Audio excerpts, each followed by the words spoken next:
Hey guys, welcome back here to Advanced Bass Fishing, and appreciate you guys swinging by the channel for today's episode and hanging with me a little bit. And guys, today I want to have a conversation about how do you know what to start fishing with. It's like when you get to the lake or the pond you're going to, or river or whatever, how do you know what to begin with? Well, what are the variables and what's the system that you go about? And I'm going to give you guys some tips and advice from my perspective, how I like to start the day out, and this sort of how it unfolds throughout the day.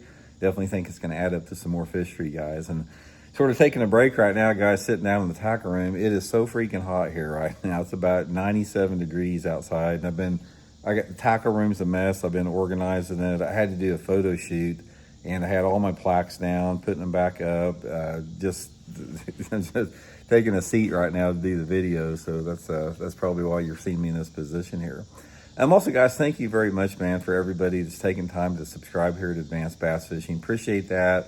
Appreciate everybody that's considered joining as a channel member, and we really appreciate it, guys. You heard me talking about it, but YouTube has cracked down on the creators over the past 2 years and really taken away a lot of our ability to make money on YouTube. Just, it's a long story, but using those links that I put in the description, like if you use and bookmark my tackle warehouse link for your fishing tackle or all the other links I put in that video description, that's a great way to help keep the advanced bass fishing on the channel here, and really appreciate that. Okay, guys, one of the things about fishing, it's like you'll find out, is like you can't do everything. It's like you can't be everywhere on the lake, or you can't have every single lure that you own. You got to cut something down. You got to have some type of a game plan, whether it be the lure you're fishing or where you're starting out at. So what I want to talk about a little bit today is how do you know what to begin with? How do you know the best lure to start out the day with, for what you're trying to accomplish throughout the day?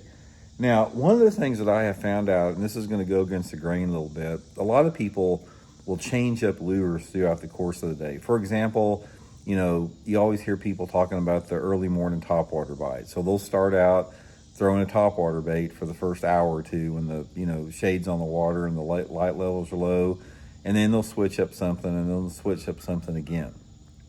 I don't really go with that, guys. One of the things that I have found out about fishing, and this is my own experience, what I have seen that gives me reproducible results from fishing over as long as I have, is when I go out fishing, I start out with the bait that I think is going to be working throughout the course of the day. I don't have like a big, line of baits laid out to try to adjust hour by hour. Now, I'm not to say that I wouldn't take advantage of it. Say, for example, if we get out there in the morning and it's raining, and the water temperature is 70 degrees. Yeah, that's a perfect situation for a topwater. So I may, take advantage of that, sort of like that weather situation that's very temporary, but maybe that rain will stop in 2 hours and the sun comes out and then you got to do something else. I'm talking about if you have stable conditions, like whether it's cloudy or, sunny or whatever. What I do in my fishing is I start out with what I think is going to be my primary technique. So let's say, for example, flipping. You hear a lot of, let's say the water's flooded up in the flooded cover, and it's going to be good, and you think it's going to be good flipping, or maybe you got some lily pads that you want to flip or whatever. A lot of people say, well, I'm going to start out throwing a topwater bait, or I'm going to cover some water with a spinner bait, and then I'm going to pick up the flipping stick later in the day. I go straight to flipping. It's like if I think I'm going to catch them flipping, that flipping stick is in my hand right off the bat in the morning. And I have found that if you stay and you start out with a technique that you think is going to produce more and bigger fish, that pays off in the end more than not. It's the same with what any was. Like if I think the bite's pretty tough and I think I'm going to catch them on a shaky head sometime during the day, I'll start out with a shaky head. I won't start out with a moving bait to cover water. If I think that they're going to bite a moving bait like a crankbait or a spinner bait, I'll start out and stay with it. Now, there's a fine line in fishing, what I want to talk about here, between being versatile and making adjustments on the water and committing to what you're doing. And in my own fishing, it's like I've mixed it up both. I've tried to be versatile and I've tried to change up throughout the course of the day. And then other times I've committed to what I'm doing. Now, in my own experience, I have found that I'm more successful if you look at 100 chips if I take 100 of my trips and I commit to one technique, and I take 100 trips and I commit to being versatile, the end of the day, the success rate that I have usually always leans in the direction of committing to one technique, maybe two techniques. So therefore, I don't get hung up on trying to do everything when I'm out on the lake. That is one thing about it. Let's go back to topwater, for example. Let's say that, you know, sometimes I'll start out with the topwater and I'll throw that topwater all day long. I will not put it down.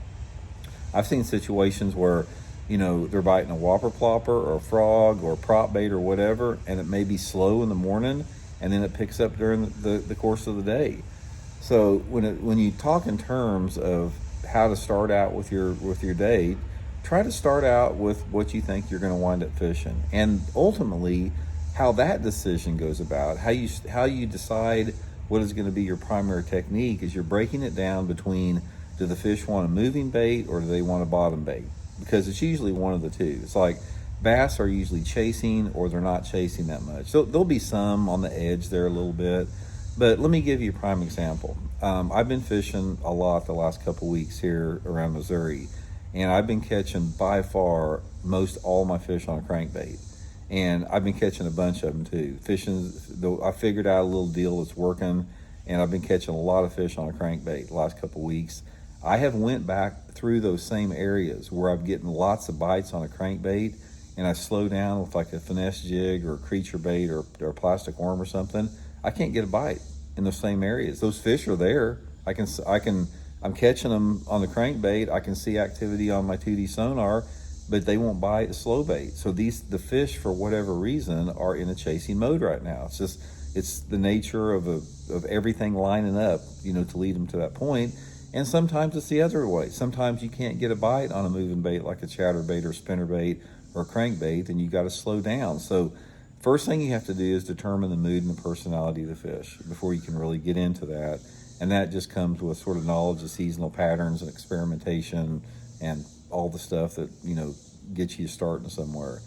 So anyway, guys, and I'm not saying, you know, commit to something, and if you fished it for 5 hours without getting a bite, not to try something else, but don't give up on it so soon. You know, give it some time. You know, let the day unfold. You know, if you fish it under a variety of different light conditions and light penetration levels, it'll give you a good idea if it's working or not. So, you know, I hope it helps out, guys. We'll talk later.